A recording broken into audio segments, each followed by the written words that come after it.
радиои фарҳанг гуфторҳои худро идома медиҳад.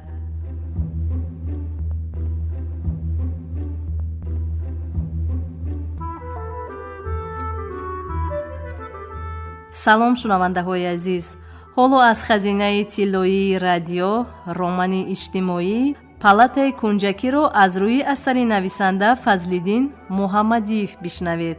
ровӣ ҳунарманди мардумии Тоҷикистон Ҳабибулло Абдураззоқов.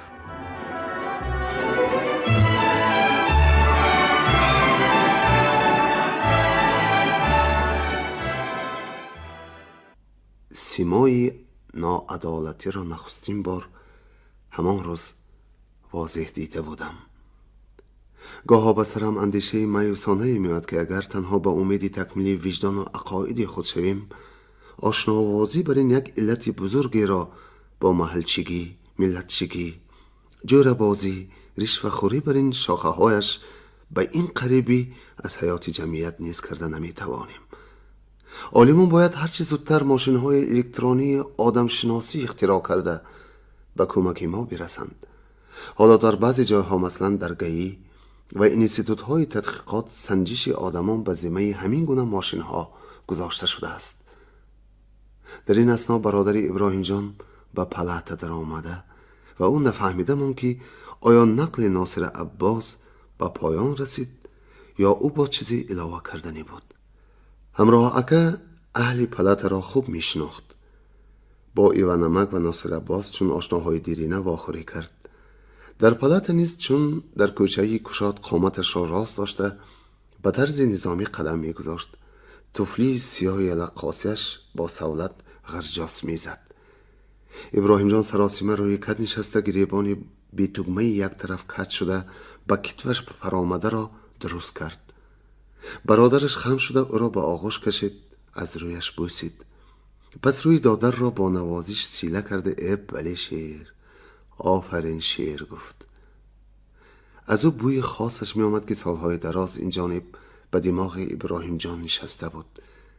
бӯи махлути як қадар атромизе ки фақат аз сару либоси пайкари бародараш меояд. агар бӯи портфели нави мактаббачаҳо, куртаи тозаи дарзмолӣ, папирос қуттӣ ва андаки қаламфури марҷонро ба ҳам омезанд, ба ҳамин бӯи хуши махмуркунанда наздик мешавад. ҳамроҳака хомӯш нишаста тадриҷан қиёфаи ҷиддӣ мегирифт. ҳар замон ба афту андоми додараш, ба бистар, тиреза, дурбин, сандуқчаи чизмонак, сақфу девори палата нигоҳҳо афканда зери лаб хуш мегуфт. одам шир дарди дилашро ба ҷону ҷигараш нагӯяд, ба кӣ мегӯяд? ниҳоят савол дод ҳамроҳака. кадом дард? худро нофаҳмида вонамуд кард Иброҳимҷон. бача нестем шир. хуб не. норозиёна рӯй гардонд бародараш.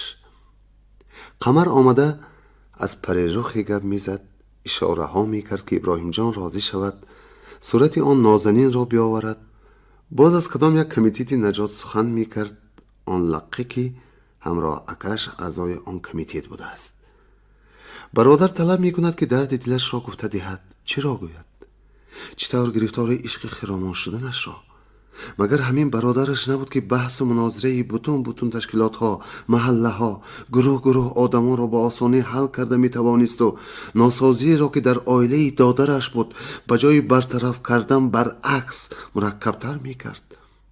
магар ҳамин марди хирадманд, ҳамин ходими маъруфу машҳури идораи корҳои дохилии республика Рафиқ ҳамроҳ Олимӣ набуд ки бо раҳмати модари пирашон аз як гиребон сар бароварда Иброҳимҷонро зӯран ба хиши худашон хонадор карданд? ҳар бор ки Иброҳимҷон баҳонае ёфта тӯйро ба таъхир андохтанӣ шавад, сахт карда мегуфт. бас 6-7 сол интизор шудем ки арӯс меёбӣ, натавонисти шер. акнун шер ба гапи модар гӯш кун. ба гапи модар гӯш кун мегуфту гапи худашро мегузаронид. баъди он ки Иброҳимҷон бо зани ёфтадодаатон зиндагонӣ намекунам гуфт, бародараш қариб ҳар рӯз ӯро аз ҳаллоҷӣ мегузаронид. бародарони Иброҳимҷон аслан 2 нафар буданд. ҳамроҳака нахустин писар. ба падараш ҳамроҳ шавад гуфта бо умед ҳамроҳ ном доданд. бародари дуюмаш در خردسالی وفات کرده است. گاهی که ابراهیم جان از نصیحت یا کاهشی برادر به تنگ آمد، فکر میکرد که اگر هر دوی آنها زنده می بودند حال او چی بودی؟ این را از دل میگذرانید و در حال خجالت میکشید. حس میکرد که از خیالات شکوه‌آمیز او بوی ناسپاسی می آید. گویا چنین خلاصه‌ای برمی آید که خوب شد که از برادران حالا فقط یک تایشان در قید حیات مانده است و بس. او برادر یگانه‌اش را خیالاً روی بستری مرگ یا میان گل و گلچنبرها، تسمه‌های شاهی سرخ سیاهی ماتم و آثار دیده دلش تنگ کشیده می رفت. در حال میجه ته کرده می کوشید که این منظره مدهیش را زودتر از نظر اندیشه دور اندازد و خود همان لحظه دلش از میر و محبتی رقت‌آمیز به برادر لبریز می گردید. واقعا چه جای ناشکری! همراه اکا او را به جای پدر بود. مادرش نقل می کرد که وقتی که ابراهیم جان 6 ماهه سخت کسل شده در گهواره غش می کرد، همراه 14 ساله اکنون اوکجانم می مرد گویان گرز گرز سر به دیوار خانه می زد و های های می گریست. با مرور سالها مهر و پرستاری برادر بردادر تا رفت بیشتر می گردید. از روزی که ابراهیم جان خود را می شناسد گویا هر قدمش با غمخواری این مرد مونیس خاطر نشان گشته است. در 11 سالگی صاحبی فتح اپارات شده، صورتگیری را آموختنش.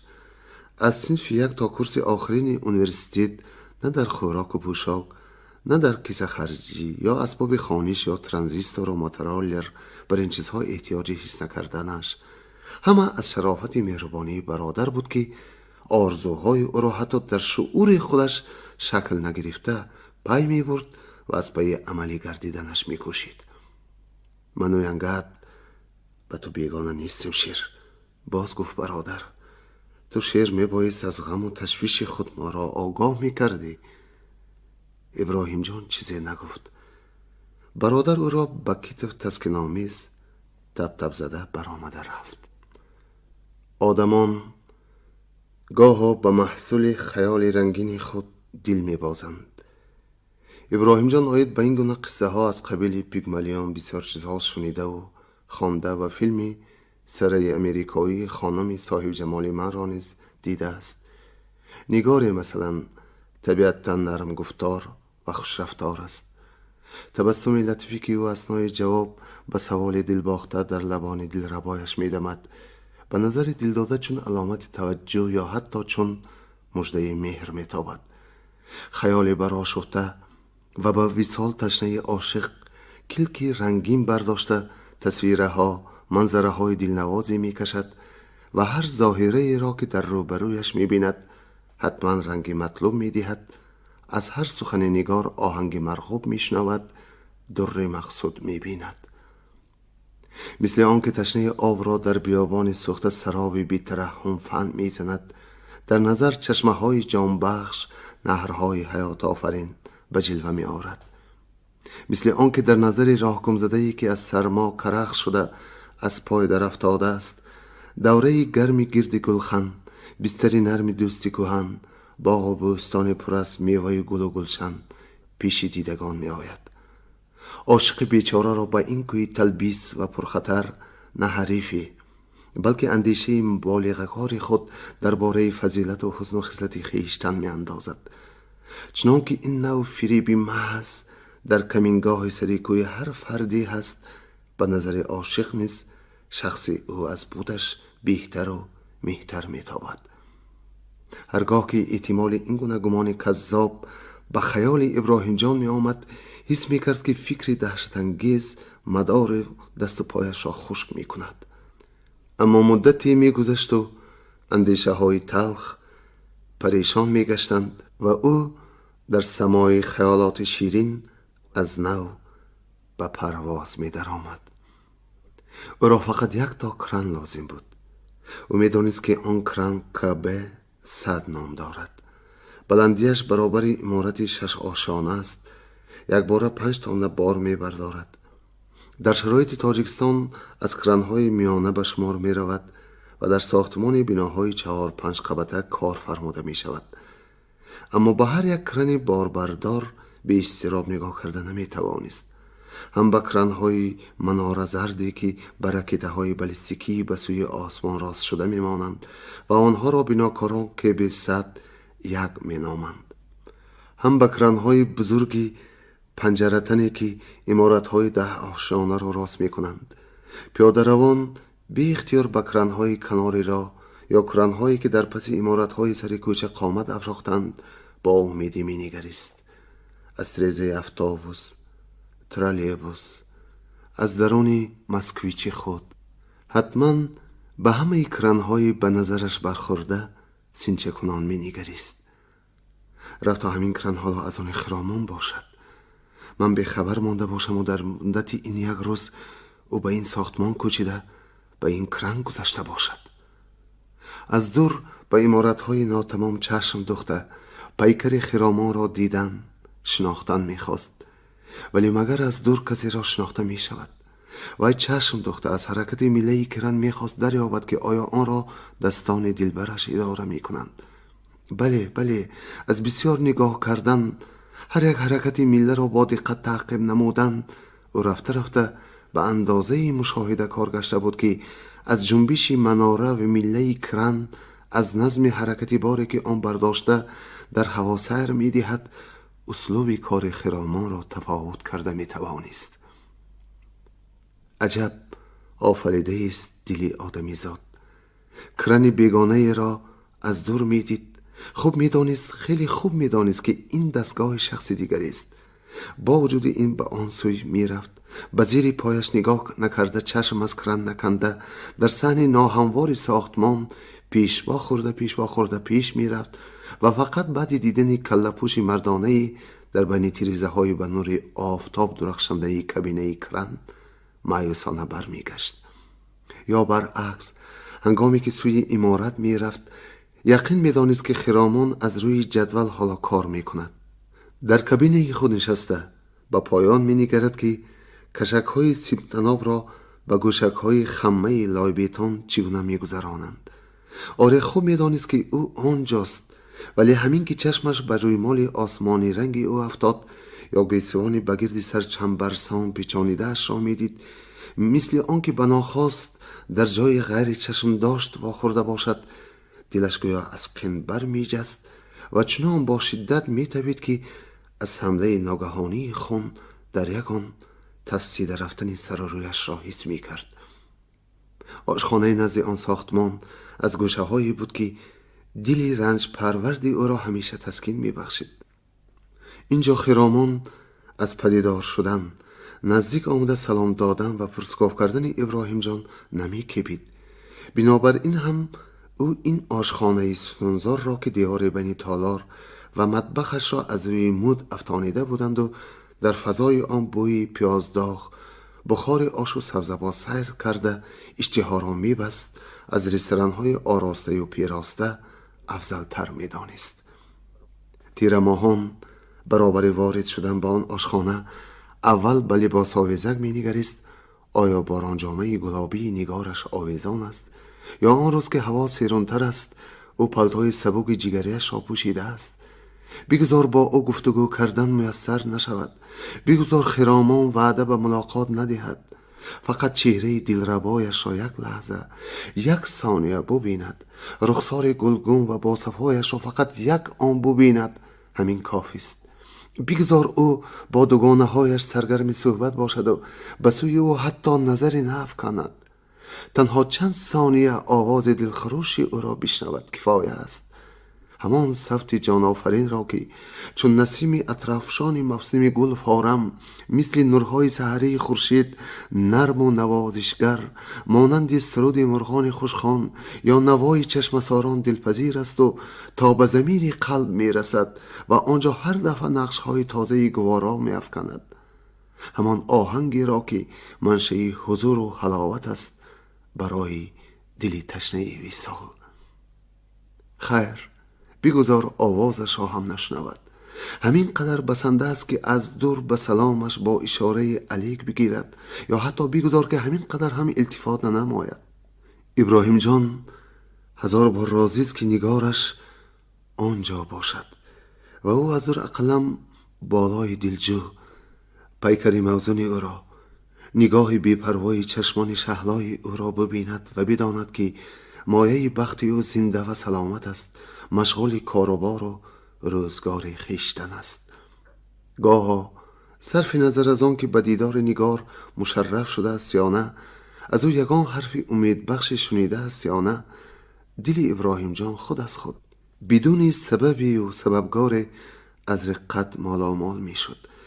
او حس می کرد که در عین زمان هم خوشبختترین هم بدبختترین زاده انسان در روی عالم محض وی است. آنگاه سرودی محبوبش را با سوز و گداز زمزمه می کرد. ترک یاری کردی و من همچنان یارم تو را، دشمنی جانی و از جان دوستتر دارم تو را. گر بسد خار جفا آزرده سازی خاطرم، خاطری نازک به برگی گل نیازارم تو را. قصد جان کردی که یعنی دست کوته کن ز من، جان ز کف بگذارم و از دست نگذارم تو را. گر برون آرند جانم را ز خلوتگاه دل، نیست ممکن جان من کز دل برون آرم تو را. یک دو روزی صبر کن ای جانی بر لب آمده، زان که خواهم در حضور دوست بسپارم تو را. اگر کیفیتش نسبتاً معتدل وضعش آرامتر باشد همه غزل را میخواند، اما اکثرا تنها همین بیت آخر را تکرار به تکرار می سرایید. سبت آغاز، ما بین، اوج اول، اوج دوم و نوای انجام سرود، همه آهنگ را با همین دو مصرع می خواند. تا دمی که گشته و برگشته می خواند، عاقبت در چشمانش سریشک می درخشید و اگر در آن هین بیرون از خانه باشد، از اطرافیان ابا کرده خود را به کناری می کشید و مشغول کاری وانمود می ساخت. عجبا، او اسیر محبت گشته است، غلام همان احساسات ناخوانده، بی شفقت و بی مروت که پیش مسخرهش می داشت. بی عقل. تاریش نبراری به کوسه نخند گفتند.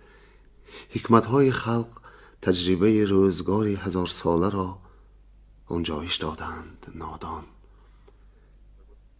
علی خان زرداد خان آمده آگاه نمود که امروز دیرتر می آید. نه، در حال بدی خوراکی پیشین نه. و رژیم معمولی را ویران کردن اهل این پلت را داند و از آن دیده و دانسته چشم پوشد هم به این کار آنها شریک شده نمی تواند.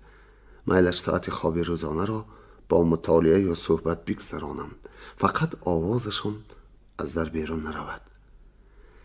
کریم جانکه کتاب کلان چاپ سنگی را که از استعمال زیاد مقاوش فیت شده و رقهایش دریده خطوبت و کجوبود شده بودند از صندوقک بیرون کرد، به پیش تخته تریزه طرف باغ شهر آورده ماند.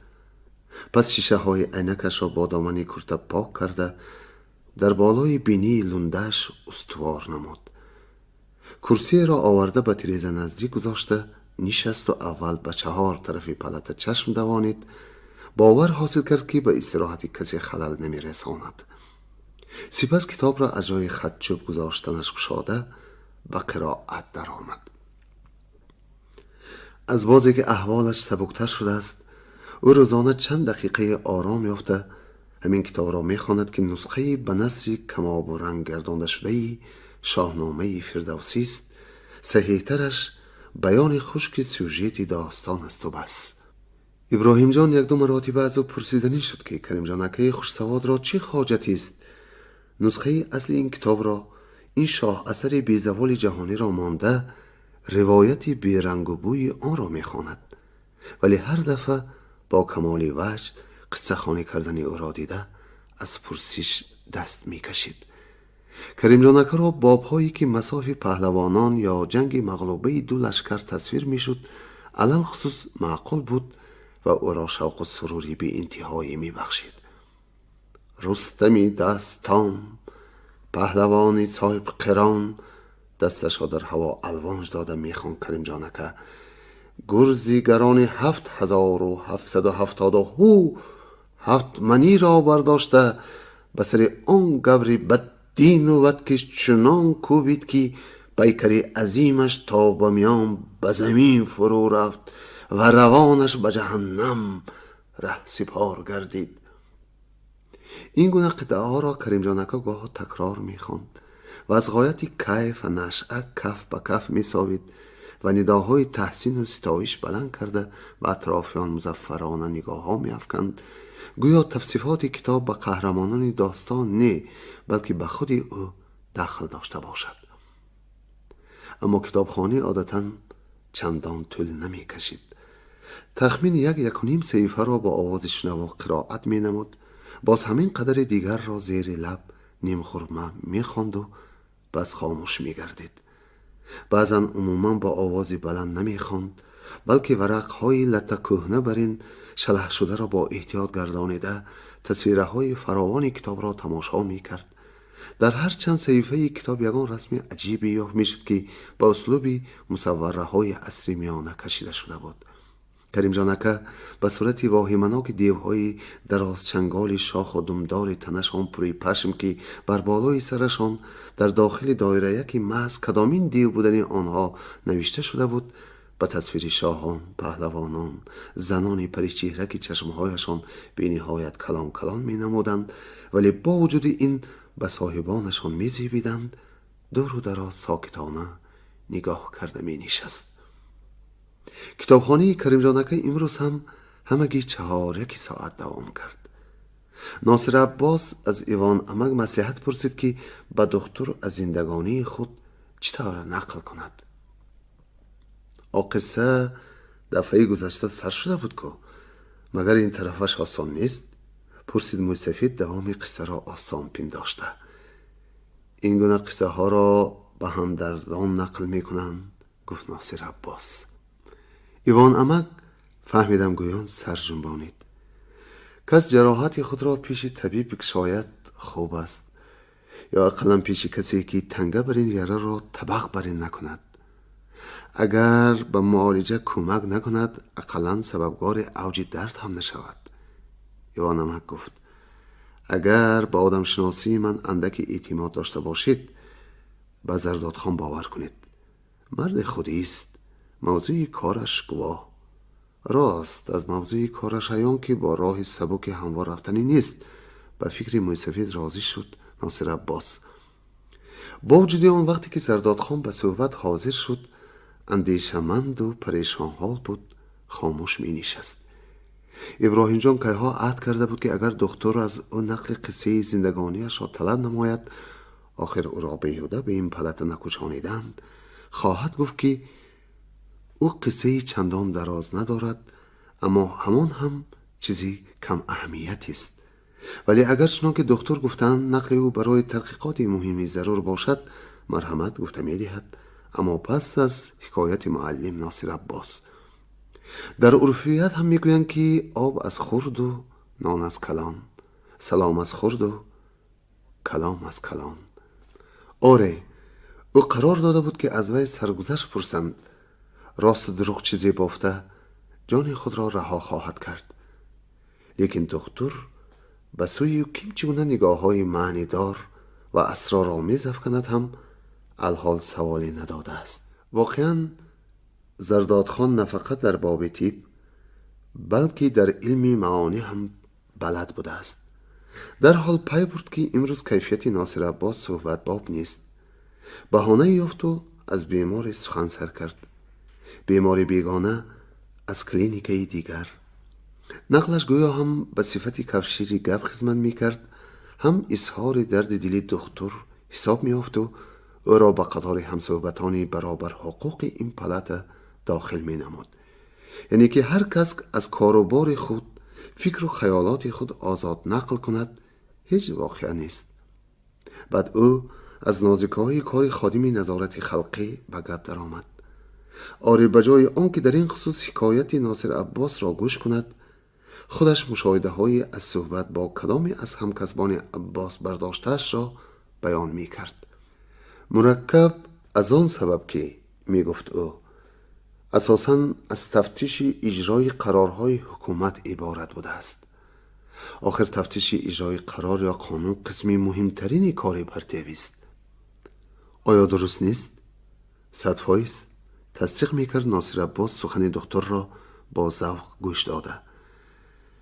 نمایش کار مؤسسه رید به یگان ساحه یا کارخانه خودی تفتیش بیواسطه نوعهای همین تفتیش به شمار می روند. درست برای اینکه حلقه های پایانی نظارت خوب کار کنند در کارخانه و کالخوز و سوخازها مکتب نظارتگران خلق تشکیل کرده می شود. برای راهبری گروه ها پاس های نظارت سمینارها می گذرانند. آید به تشکیل تفتیش و راه اصول های تفتیش جماعت های دستوری می گذرانند. درست؟ باز چی؟ خندیده با چهره کشاد پرسید ناصر عباس. باز اینکه کمیته رایانی نظارت خلق در سلسله نظارت حلقه اساسی است. دشواری کار از آن عبارت که غیر از رئیس دیگر همه اعضایان کمیته به طریق سفارش پرتیوی جمعیتی کار میکنند. خود رئیس، هم کاتب تکنیکی، هم میرزای مکتوب و قرارنویس، هم راننده اتومبیل، هم چیلانگری، تعمیرگری آن.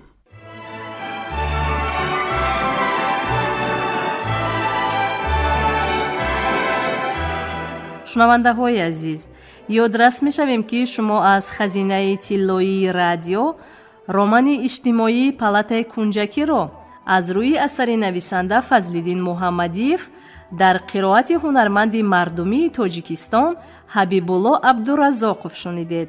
انجام گفتار هفتم. شاد و موفق باشید.